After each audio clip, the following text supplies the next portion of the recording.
Yeah. Such an honor to be here. Good to have you on Facebook, on YouTube, and of course, on yes, we have on YouTube. We have us also on Google Meet. Good to have you. Good evening, everybody, and thank you for joining me tonight on the Mentorship Impact session.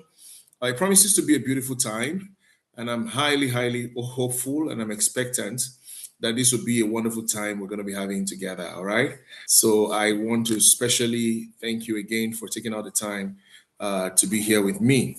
Thank you and welcome. Now, what you help me do is to quickly share this with a friend. Those of us on Facebook, kindly let me know if you can hear me, right? On Facebook, help me know if you can hear me. I want to be sure that we are together. All right. I want to go as quickly as possible. Okay. I'm getting a thumbs up. Does that mean you can hear me on Facebook? If that is it, then I am very happy for us to go ahead tonight. So last week we began to talk about leading with impact. All right. We began to talk about leading with impact. One of the things we said was that if for you to be able to lead with impact, you need to be a leader that understands how to make quality decisions. All right? Quality decisions. Not every leader knows how to make quality decisions. How do I do this now? Okay, there are people that are coming on board. I'll just be adding you as you're coming on board. Thank you very much. Facebook, I think we're good. Thank you. Please, what you help me do is, as you're coming in, kindly share, get somebody on board so that we can all be together tonight. I believe very strongly that we're going to be getting stronger and better as we move on tonight. Okay, so please, we want to continue from where we stopped last week, but I want to quickly do a recap that will help us understand where we are at. First of all, we began last week by talking about what it means to lead with impact. And we said that the bottom line of every leadership is impact. And it's impact that determines relevance, meaning that there is no relevance without impact. As a matter of fact, people will not see you as relevant to them, to their course, to the organization, to the world at large, if you do not bring any measure of impact to the table. What leaders bring to the table, we like talking about that thing. I think there's this argument that was going on at some point. What do women bring to the table? What do men bring to the table? And those kind of stuff. And the truth is that for a leader, what you bring to the table is impact. So as a leader, if you do not have impact, you have nothing to offer. What you have to offer is the impact that you bring to the table. What you bring on board and what people see as your impact is that particular thing that affects their lives and creates a lasting effect in their lives. As a matter of fact, one of the major guarantees of a high-performing leader or a high-impact leader is that their impact is usually sustainable. If you're writing, it's a good place to write. You want to write that down very quickly, you can put that down. Impact, when it comes to impact, how impact is measured in leadership, especially for leaders, is in the fact that when it comes to leadership as a leader, one of the ways that your leadership will be measured will be its sustainability.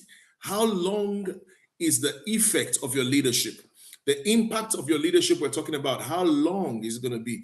Is this something that we will just see for a moment and it disappears? Now, one of the strongest, one of the strongest qualities of the functions of a leader is in their ability to think long-term.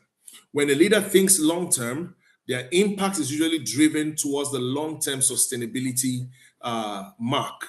What that means is that every leader strives to get to themselves or get their impact to the level that after they are gone, even long after they are gone, there is a lot of relevance to whatever it is that they've ever done.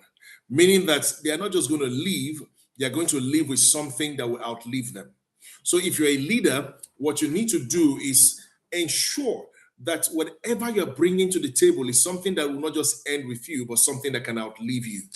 I say that again. Let it not be something that can just be with you or while you are there, but something that can outlive you. Now, what that means is that every time you think about what to do as a leader, anytime you think about what to give as a leader, anytime you think about your interventions as a leader, anytime you think about your response to situations as a leader, or you're thinking at whatever level and at whatever level, and to whatever degree, you have to intervene, you have to lead, you have to give, because leaders keep giving, right? You have to also understand that the lasting impact of whatever it is you're bringing to the table is what matters. That is what determines how relevant you'll be and for how long you'll be relevant. So there are many leaders who are relevant for just a season. There are those who are relevant for a long time. The reason why there's that discrepancy is because for some, it is about what I can just do right now. While for others, it is really about how can I get this ongoing. So they create systems and structures that help them, keep on giving even when they are no longer there. All right. I think last week I started talking about Kwame Nkrumah. Many of us may want to go and read about that man in Ghana, right? Is one of their founding fathers, one of the men in Ghana that is current or that is always talked about, all right? His interventions, his leadership, his foundational thoughts, his psychology, his philosophy, his ideology. These are things that people study. And if you're a student of leadership, especially in Africa, you should know some of these people. Of course, we talk about people like Nelson Mandela. You should know about Nelson Mandela. You should know about Kwame Nkrumah. You should know many of these leaders that we've had in Africa, right? They should be studied, okay? It's not only when you are doing civic education as a primary school student, okay? Not only then should you do or should you study about some of these past leaders. Some of the past African leaders we had understood leadership, right? And not only did they understand leadership, they were also, very good at leaving lasting legacies, all right? So the legacy of a leader is in his impact. If you're writing it down, please write it down.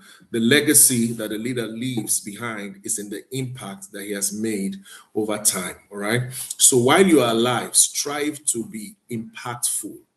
Strive to be relevant so that when you exit the scene, there's sustainability over time, which will be as a result of the impact that you have had while you were alive. Are we together? So we keep talking about Nelson Mandela, not because he's still alive, but because of the legacy that he left behind. Sometimes I look at some of these people and I say their shoes are usually too big for others to feel. All right? Thank you very much. So I'm going to go ahead tonight. So last week also, I began to mention the fact that there's a core premise upon which this teaching stands, and is the fact that impactful leadership is not measured by how much you do, but by the quality of the decisions you make and the capacity of the people you empower. So when we want to measure your impact or want to measure how impactful your leadership is, we are looking at two areas. Number one, the decisions you've made, and number two, the capacity of the people that you lead. One of the ways to know a worthy leader, a strong leader, a true leader, an impactful leader, or a high impact leader is to look at the quality of the people that he leads or the people that he has left behind after he exits the scene. When you begin to look at the people who followed certain person and you begin to see how they behave, how they act, what capacity they have, right? Even when the leader is no longer there, then it shows how impactful their leadership was while they were alive. Now, let me explain something to you using an analogy. Many of us talk about Jesus Christ, right? He's a leader that, did not spend up to about maybe highest 3.5 years doing whatever he had to do on earth, all right? But he was so impactful that he left a legacy and left people behind with capacity that have practically taken Christianity around the whole world. You can imagine how that one man, the impact of his leadership was so powerful that we are talking about him today. All over the world, he's being talked about. Why?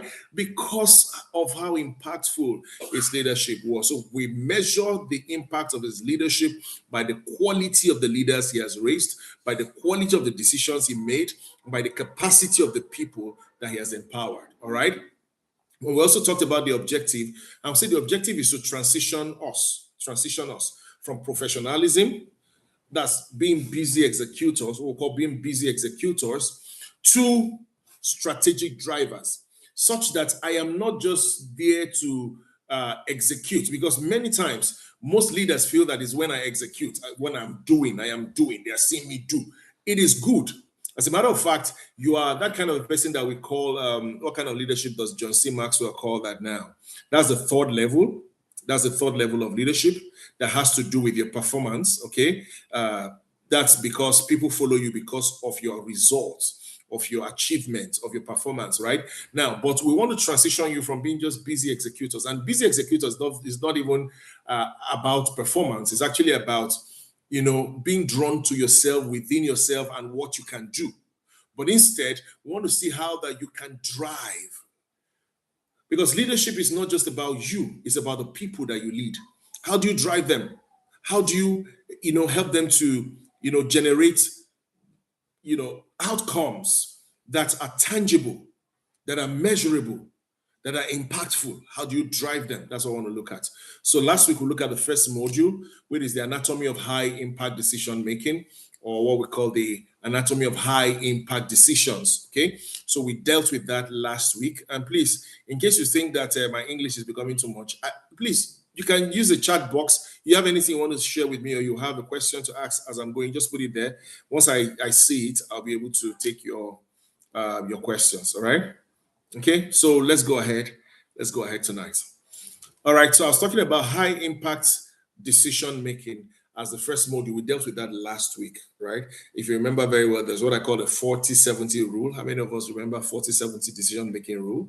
How that you never make a decision with less than 40% of information that you need. Okay, once it's less than 40%, you have not reached the benchmark, the threshold to make a proper, guided, informed, data-driven decision. Because for you, as a matter of fact, any decision that you make with what do you call that now, with information at your disposal that is just 40% of what is needed to make that decision, you are making a reckless decision.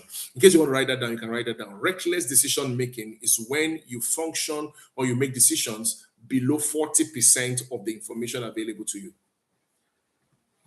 Is that okay? That's why quality leaders do not rush into making decisions.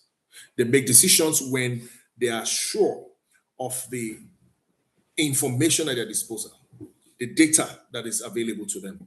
So they are able to get, and if they need more, they will ask for more. They will seek for more, because the more information they have, the more data they have, the better the quality of the decision they will make. And we'll say the 70% is that don't ever wait for more than 70% also, because you now lead to what we call analysis paralysis. That's what happens to many people. How that to make simple decisions, they are waiting and analyzing, over dependent on you already have enough data. 70% is enough. We're saying let it not be less than 40%, let it not be more than 70%. Anything between 50% and 60% is okay, or between 40% or 41% and 69 or 70% is okay. But the moment you begin to wait, you want 100% data, as a matter of fact, you may never get it. That's why we say once you get commensurate enough what do you call it now, data to make that decision, go ahead and make the decision. It's the reason why many people make wrong decisions. Have you noticed many people make wrong decisions in marriage? The reason is because they do not understand how to give themselves the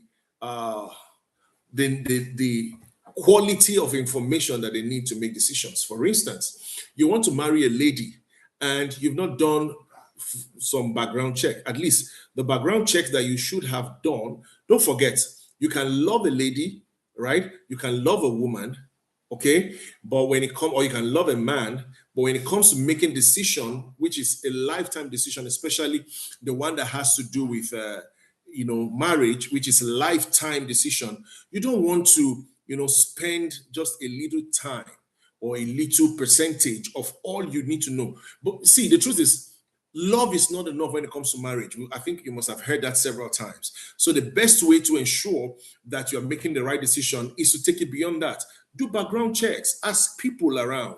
What do they think about her? So that you don't go and marry someone because, I love her. Now you have married her and you're in trouble. Okay, I had a discussion earlier with someone who was telling me about the decisions he made, and he told me I should pray for him because right now the marriage is no more. I never even knew. I never knew.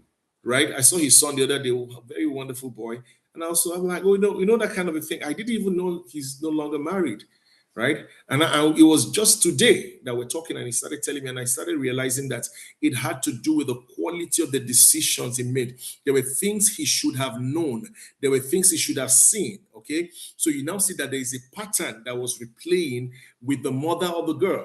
So the same way the marriage of the mother is, the same way the daughter's marriage also has gone, right? And it's so bad that, in fact, he was saying that he noticed some of these signs. And the truth is that there will always be these signs. But your ability as a leader to go beyond just seeing the signs to gathering more information, getting data that will help you make the decision is what makes you a qualitative leader. Now, I'm going to go straight into what we have for today, which is I talked about second order thinking last week. I can't go over that again. Please go back and listen to what we discussed last week and get to know more about that. Module 2. We're in module 2 now, and I want us to please pay attention as we move into the art of strategic delegation. If you are a leader and you do not know how to delegate, or you do not understand the art, I'm not talking about the act now, not the action. We're talking of the principle or the principles that guide the action, that guard the actions. So the act of delegation must rely on the art, which is the strategy behind delegation. So we're looking at the art of strategic delegation, all right? Now, I'd like to start with this opening statement. If you're writing, this is a place to start writing.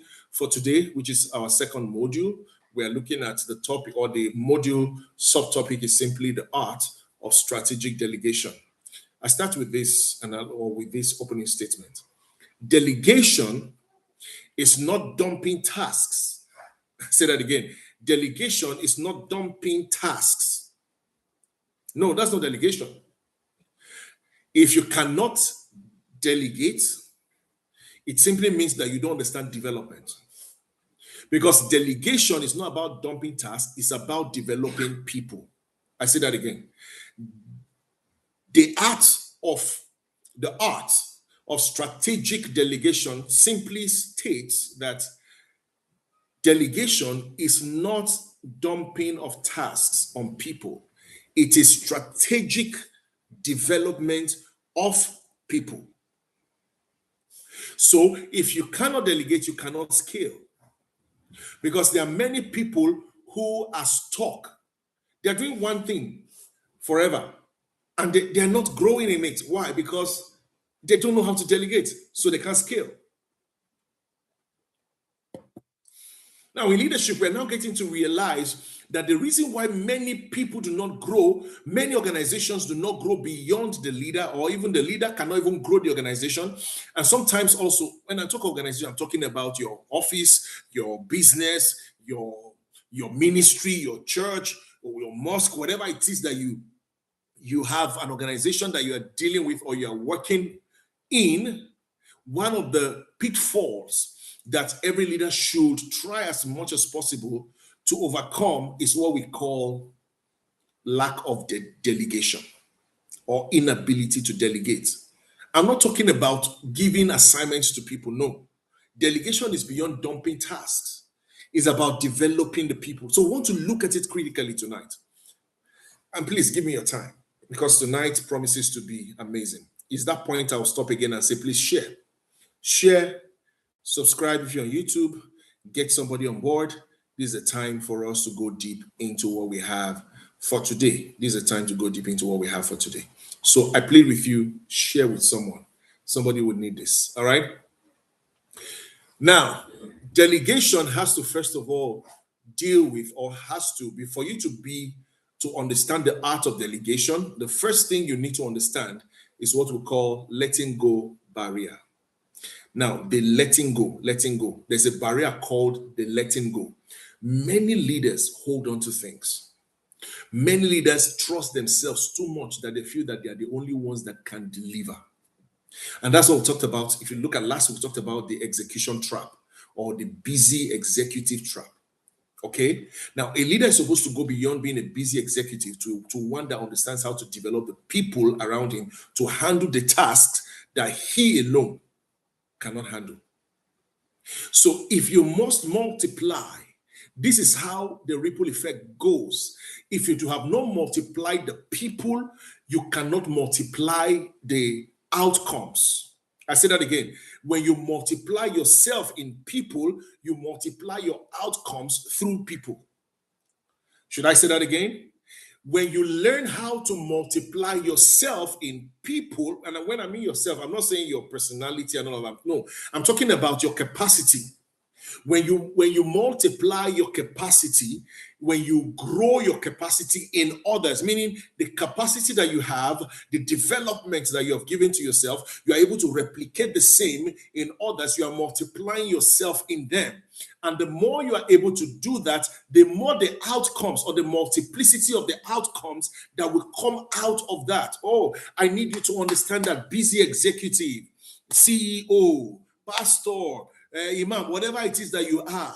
See, if you have not learned to carry up the qualities that you have and put in the people that you lead, such that the people will multiply the results, you are going to remain very small. And the problem with remaining very small is that when you are out of the scene and there is no other person there to do what you have been doing, whatever you have done will die. Many things have died natural deaths. Many organizations have died natural deaths, not because the organization was not built well, not because the leader did not have good vision, not because the purpose, the strategies were not in place. It is simply because the leader did not know how to let go. There's something called the letting go barrier. And many leaders are caught in this trap. They are the ones that can do it. They're the only ones that can do it. They don't want to let go of the skill. They don't want to let go of the ability. They don't want to let go of that know-how. And that technical know-how, when it is multiplied by putting in other people, results and outcomes are multiplied. There is multiplicity of results when there is multiplicity of leaders or when there's multiplicity of capacities. When capacities are not multiplied, leadership will remain just a walk in the park. The problem is that there are many people following you, calling you leader. But at the end of the day, there is no measurable impact that is beyond you. Why? Because you do not know how to develop the other people that are around you. And it's the reason why last week I started talking about the fact that leadership is delegation. Leadership is development. Leadership is beyond you. The moment you begin to see beyond you, it means that you're already getting into that place where a leader should be. A leader should be in the place where he gives. Not only gives, he replicates himself, he increases capacity by multiplying the capacity that he has in the people that he leads, so that the people that he leads can multiply the results and the outcomes of his leadership. The reason why you have a follower or like someone that followed Jesus becoming also a leader that has multiplied other followers till the fact that we have today, right? When you look at, of course, all over the world, I've used that as an example. Look at these leaders who have their movements continually going and not stopping. Is because they understood this principle. They were involved in the development of their people. They invested in the people, so much so that the people now carry out the tasks. And even though they are out of the scene, they still have their leadership going on. My leader, sir, that is not leadership. People are hailing us. Have you noticed in the political sphere? In fact, the place where I come from, you hear words like "on my way there," "on my way there," "on my way there." Now, "on my way there" in my dialect simply means, if I translate it in English, simply means this is your son, this is your child, this is your child, I'm your child. And you see a man that is old with gray hair and all of that, calling a young boy like me "on my way there," and I'm wondering, what exactly are you trying to say? You are older than me. How can you be my child? Right? But you see, but the challenge is this: we are engrossed with that so much. And especially for those of us who run organizations, please take note of this. Your organization's outcome and output will only be as effective and as impactful as much as the capacity you have developed within that organization. Somebody needs to write that down. Somebody needs to go back and listen to what I just said. Your organization cannot grow. The outputs and the outcomes that come out of your organization, especially whatever strategy you are putting in place or whatever you are driving at, can never function or can never be above the capacities that you have developed within the organization. If there are no people that can do what you do, or even better than you do, if there are people that cannot do other things also that you may not even know how to do, but they are within your organization that can do it, the outcomes of your organization will not multiply, will not increase. It will just be at the level of you. Wow, it's amazing. I want to take it more than that. I want to talk about a little bit further about the letting go barrier. Letting go, in, if you want to put it in parentheses, letting go. Or no, not parentheses now, inverted commas. There's the letting go barrier. Now, there's a barrier called the letting go barrier.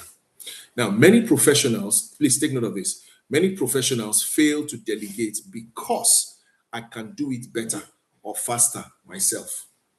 And that's what I'm talking about. I can do it better, I can do it faster, so I don't delegate, I don't give it out. I am not empowering other people, I'm not building their capacity to know how to do the same thing I'm doing because I feel I can do it faster, I can do it better. Now, I learned this while I was, I cook at home. And I realized that my son will always come and meet me and he's always asking, Daddy, I want to help you cut this out. And I'm looking at, okay, if I allow this guy to chop these onions or chop whatever it is he wants to chop, he wants to help me dice, right? I want to do it quickly and come out. I want to do it fast and be out of the kitchen, right? I don't want to stay inside that heat and all of that.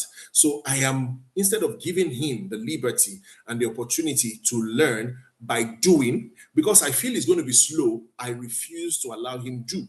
And in doing is learning. Please write it down.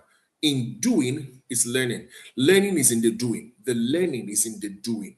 Many of us do not understand that aspect, and it's a reason why we're not good at allowing people to do.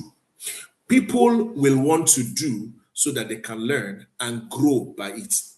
So I now realize that, okay, what I need to do most times is that if I want to go to the kitchen, I want to make something, okay, maybe there's green beans, there's carrots, and those kind of things to cut. I call them ahead of time. Okay, can you guys cut this? Okay, I want you to chop this. You chop this onion, you dice this one and all of that, right? And then I guide them. Now, right now, I now realize that when it comes to cutting of some of these things that I use for cooking, right, especially when they are vegetables and all those kind of things, yesterday or day before yesterday, I made some, was that yesterday? Yesterday, I made some soup. And in the process of, doing all of those, I realized that I didn't have to spend so much time cutting the okra, for instance. The okra, I didn't have to say and cut all through because they've learned how to do it. That's what delegation does. What that means is that they've been empowered, they've grown capacity in that aspect. So chopping of okra now is not something I'm going to be spending my time doing anymore when I want to make soup.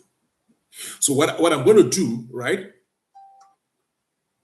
Oh boy, who is this person? Sorry for that breaking transmission. So what I'm going to do most times now is to delegate it because I already now know, or rather I now know that when it comes to, my children and the way I've been able to empower them, that's empowerment, in cutting okra, has given me the opportunity to multiply. So what that means is that while I'm facing, in fact, if the okra is now plenty, we now have multiple people that can work on it at the same time, or that can, what do you call it now? Cut it at the same time, making it faster, making it easier. I don't have to be the one to chop the okra, chop the onion, chop this one, cut that one, do this one, and at the same time cook it. Now I've multiplied capacity. And that has also multiplied the outcomes, made the outcomes faster, made it better, and all of that. Okay? So letting go is something that every leader must learn. And sometimes, is it possible, because I know some people want to ask me, is it possible as a leader that you let go or you delegated and they didn't perform? Yes. Yes. It's the reason why we say that when it comes to delegation, there are 3 stages. Stage 1, you do it and let them watch you do it. Let them learn from you as you are doing it. Number two, the stage two, you do it with them, You do it with them, bring them close, let them see what you're doing so that they can also replicate it at their own level. All right. They are doing it with you. They're doing it with you. So they're watching it. So it's easy to correct. Oh, no, this is not how I did it. This is how I did it. Can you see it? I do it again. You do it. No, then the next one is what we call, you stand back and watch them do it while you guide them. That's the third level. The moment you have reached that level, then you've built capacity already. And once you build capacity, it's easy for you to now delegate.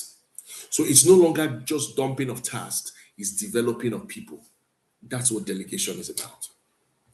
Now, there's something I call the delegation matrix. Please, let's take note of this. The delegation matrix. Number one, if you're writing, please write this. I'm going to read it out from my manual. Delegate the task at the beginner level, which is what I've said already. I've talked about the matrix. I want to put it down in a way that you can write it down. It's called the delegation matrix. Okay. Number one, delegate the task. That's at the beginner level. Do exactly what I say. How I say it. It's called low trust, high supervision. Did you get that? Low trust. I don't trust you so much. I can't trust you totally to deliver on this thing, but I've given it to you. So what I must now do is to give some level of supervision that is maximum enough to ensure that you don't ruin what you're doing. So do exactly what I say. I want to just follow what I'm saying and how I say it. Do it exactly as I say it. That comes with low trust and high supervision, because I can't leave it to you yet. That is the first level. And those of us that are building businesses all around the globe, is the same thing. It works everywhere. Don't just bring people into your organization that you cannot mentor, that you cannot develop, right? And this is part of development, supervision. You are helping them understand the process. You are telling them exactly what to do, and you are watching them do it, right? Number two, delegate the process. Don't forget the first one, you delegate the task. The second one, we're talking about you delegating the process. The task is do as I say, cut like this, do like this, do like that. Don't do like this. Remove this one, put this one there, unplug this switch, put the switch on the other side. That is high supervision, low trust. Delegate the process. This is what we call the intermediate level. The first one is the beginner's level. At the beginning of delegation, you're already learning how to delegate. You do it that way. Don't forget, I talked about supervision, right? I'm breaking down. I want you to understand. And number two is what I call the intermediate. At this intermediate level, what you're delegating is the process, not the task anymore. The first time you're delegating the task, now you're delegating the process. Now, this is what you're doing. Here is the goal. Use the framework. So there's already a framework that you have developed. So you give the framework to them. Don't forget, they already learned the task earlier. Now you are giving them the framework, the pathway to generating that result. Don't forget, the first time I was just telling them, do like this, do like this, do like this. I always do this, what do you call it now? This icebreaker whenever I'm having my trainings and all of that. And in the icebreaker, this is how I got it from one of the places where I used to train. I was a facilitator there, and I got it from there. Since that time, I've used it almost everywhere I've gone to. Now, I'll just take a sheet of paper and I'll tell you, cut like this, cut like that, fold like this, cut again, fold like this. And at the end of the day, come up with a shape. Okay. And many times you see people with different kind of shapes, right? The reason is because it is task oriented, it's not process oriented.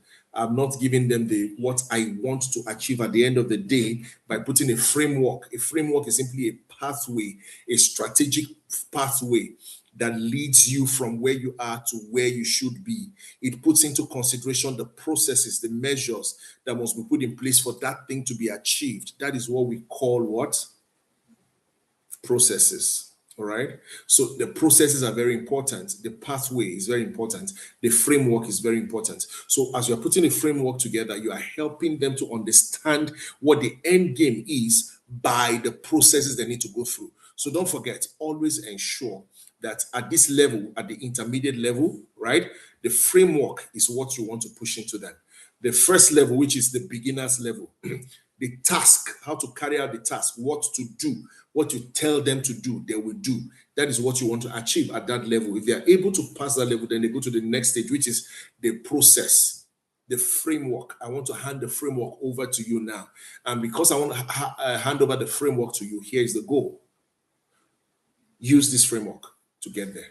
So I told you how to get there before by telling you what to do. Now, I'm not going to tell you what to do. I'm just giving you the framework, which is the working mechanism behind the result. So go replicate it and get the result. So with this one, we call it what? Medium trust, medium supervision. Your supervision is not so high. Your trust is also not high. And this, at the same time, your, what do you call that now? Your supervision and your trust, rather. Your trust is not high. Your supervision is not high. At the same time, your trust is not low. Your supervision is not low because they've carried out tasks before. They are at the level now, they have gone beyond the task level. They're now at the process level. So at the process level, medium trust, medium supervision. Is that okay? Medium trust, medium supervision. And then the third one is what we call delegating the outcome. This is the final stage of delegation, right? Now, delegating the outcome simply means this advanced level. Capacity has been tested by process. Don't forget, it started by task orientation. From task orientation to process orientation, now we are at outcome orientation, meaning that what we are looking at now is outcome. Now, don't forget that in the process of bringing them to this point, you have helped them. Please, this is a mentorship class. I hope you're taking notes. You have helped them to develop capacity such that the task that they may now be using to achieve the outcome or to achieve the result may not be exactly the way you taught them that time. Because don't forget, what you are after as a leader is the process and the result.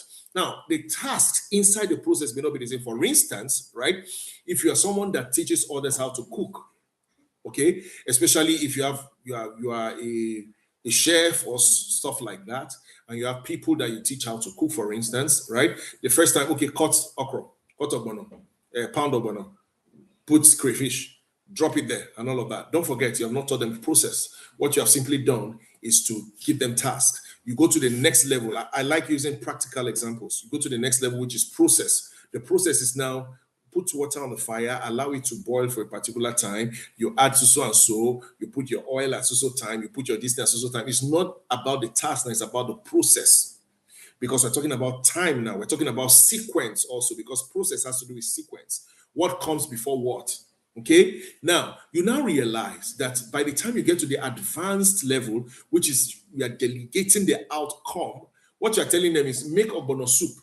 At this point, you're not really, it's low supervision, high trust. Your supervision is low, your trust is high.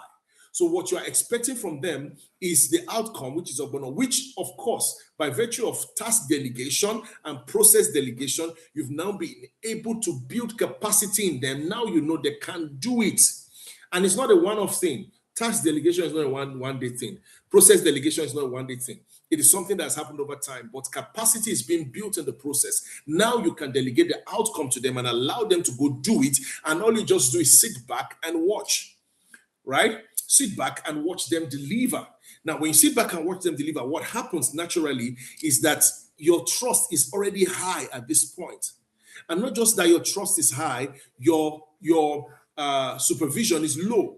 You don't have to spend so much time coming to check, oh, how is the ogbono going? I hope you're making the soup very well. No, please, those of us, you're outside the country, outside Nigeria, you're hearing ogbono is the kind of soup that we eat. It's very nutritious.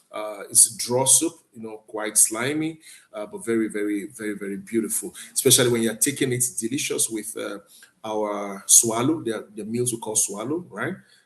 Some kind of paste that has been thickened, and we use it to eat this soup. Very beautiful. You want to try it? Please, that's just by the way, okay? What I'm trying to say is this. When you are teaching them how to cook, their processes, right? Don't forget to tell them the task, then the process. Now you delegate the outcome. You now realize that for them to now accomplish the outcome, they don't necessarily have to carry out the same tasks that you carried out to achieve your own. They may, in the process, have learned how to even cut down on some of the time you spend to do certain things. That's why capacity is beautiful. That's why developing capacity is amazing. You now realize that they may have found some shortcuts. They found some easier way to do it. Not only that, they've even found some way that they will add some things that they are going to add to it that will make it taste better than the one you have taught them to do. You now realize that in the process of delegation, you have developed a person who can now prepare their own recipe. That's what I'm talking about. So for them to be able to achieve that height, right, it has to do it from the beginner level to the intermediate level and then to this advanced level where you can now trust them. At that level, you don't need to come and, in fact, sometimes they come and they wow you. We're shocked. How did you guys do this? Now realize, oh, sir, we thought that, instead of doing this way, which you taught us how to do, we realized that if we do it this way, we tried it 1 or 2 times and it worked. If we do it this way, we can get a faster result or a better result. What have you done? You've multiplied outcome. You've increased outcome and you have developed people in the process. Don't forget, I said earlier that any organization that has not learned how to develop its people and raise or build their capacity will not be able to multiply their results. If you want your organization to multiply results, develop the people, develop their capacity. I'm getting close to where I'll stop so that we can begin to ask questions. All right. The final part, which is where I want to look at now. Okay, just to add to this, there's this in my note that I didn't look at. The objective is now for you to get the job done. All right. And then you decide. You now have to decide how to achieve that because you've already gone past the level of me watching over you, supervising you. No. Now you decide how you want to get this job done. I've given you the roadmap, which is the framework. I've given you the task at the task level. Now you have grown, you know what the outcome should look like based on the things I've taught you. It's now your time to show me that you've learned. And I'm not expecting you to do exactly how I do. And it's the problem I have with Nigerian lecturers back in school then. They want you to give them verbatim. What they gave to you is what is it. You have to reproduce what is in their notes to them. No.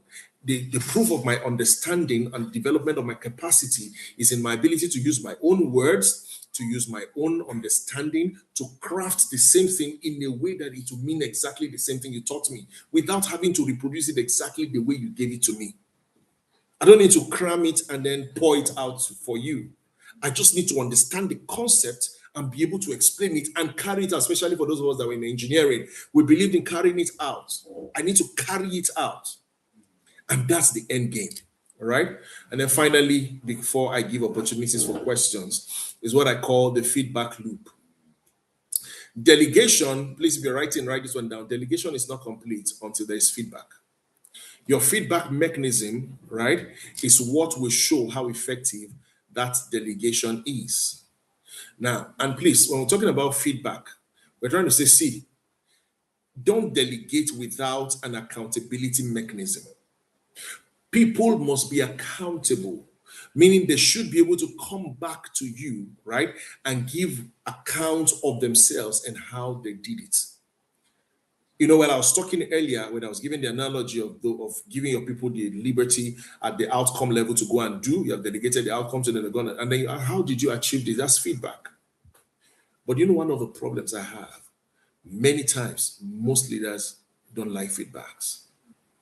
And if you're a leader and you don't have a proper feedback mechanism, you can't measure growth. Oh, can I say that again? You can't effectively measure growth without accountability.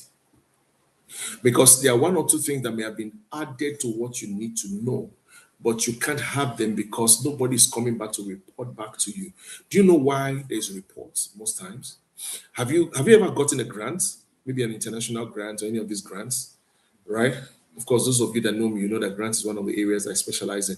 Now, this is what happens. The moment you are given a grant, okay, there's usually supervision sometimes. Sometimes, even if they don't supervise you, they put a reporting format or they give you a reporting template whereby you will report activities you've done, how you carried them out, the way you carried them out, the things you did with the money, how you spend the money with pictures, videos, and all of that. You have to post all of those things. The reason is because they want to know that this thing you did, or what they gave to you is achieving what they intended for it to achieve.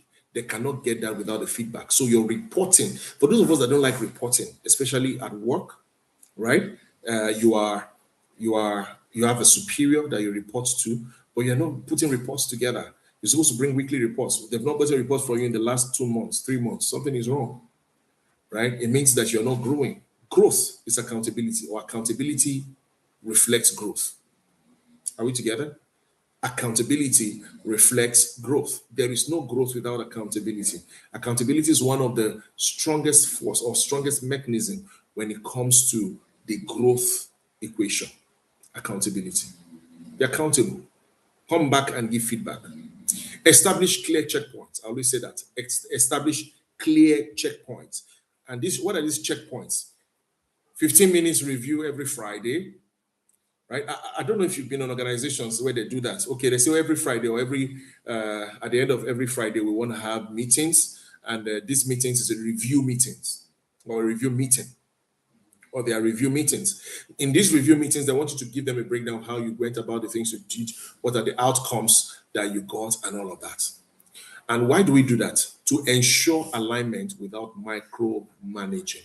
Last week I started talking about micromanagement. I think I mentioned micromanagement and how that many leaders have gotten it wrong because they micromanaged people instead of supervising people. Supervision and micromanagement are not the same.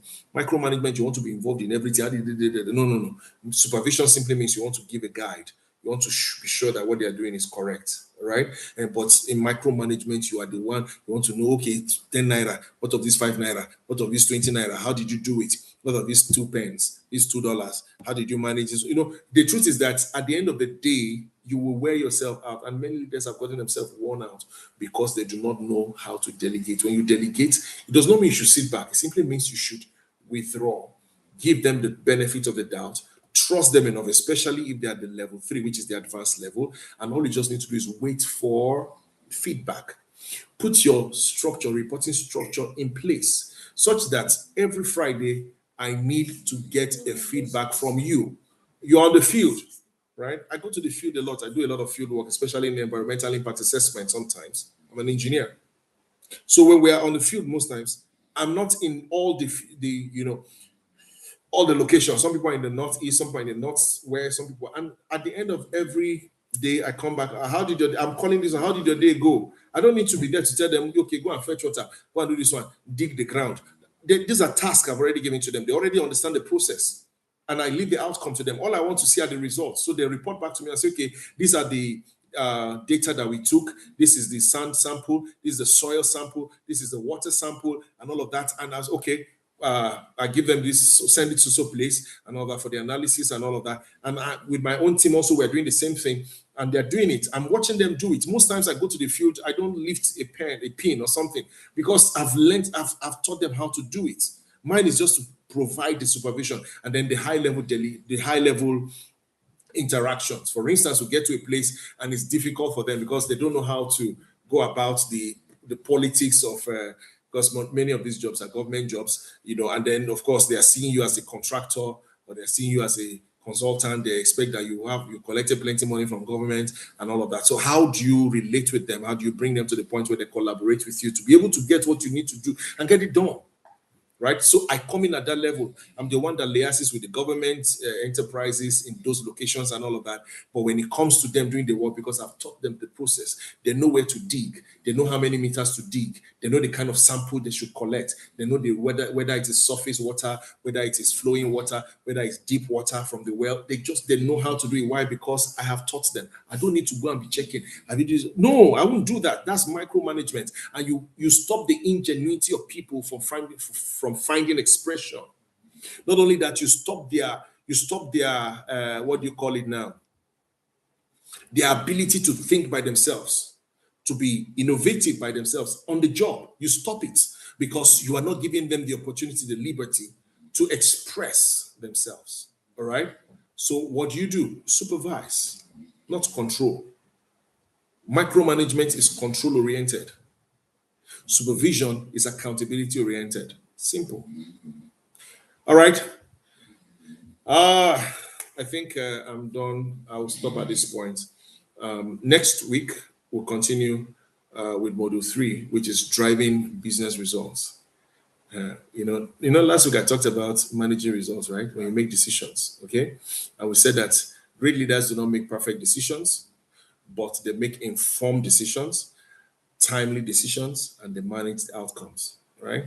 So next week we'll be looking at how to manage the outcomes of what do you call it now?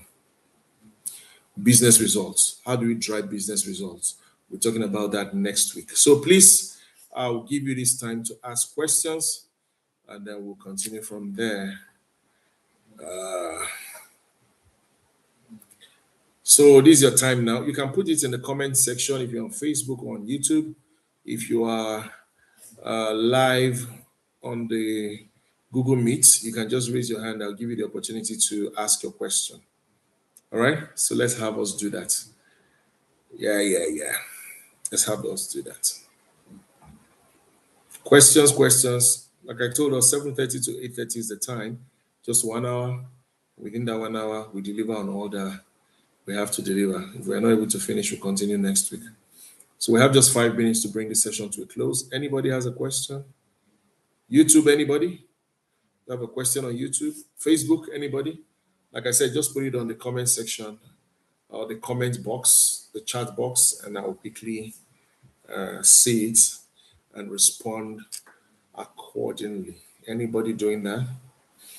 Also, let me know if you've understood what I've taught and if it had made sense to you. Let me know. You can put that in the chat box. You can put it in the comment section, so that we can all look at it together. If you feel that I've seen people write, okay, good leadership is key. Absolutely. Thank you so very much, sir, for that. Okay. That's on Facebook. Any other person there? Any other person there? Who is there? Anybody? On YouTube, please. Who is asking questions? You have questions for us on YouTube? Want to quickly answer? If not, why not? Share with somebody. Subscribe. Please subscribe. All of us, please subscribe to my YouTube channel.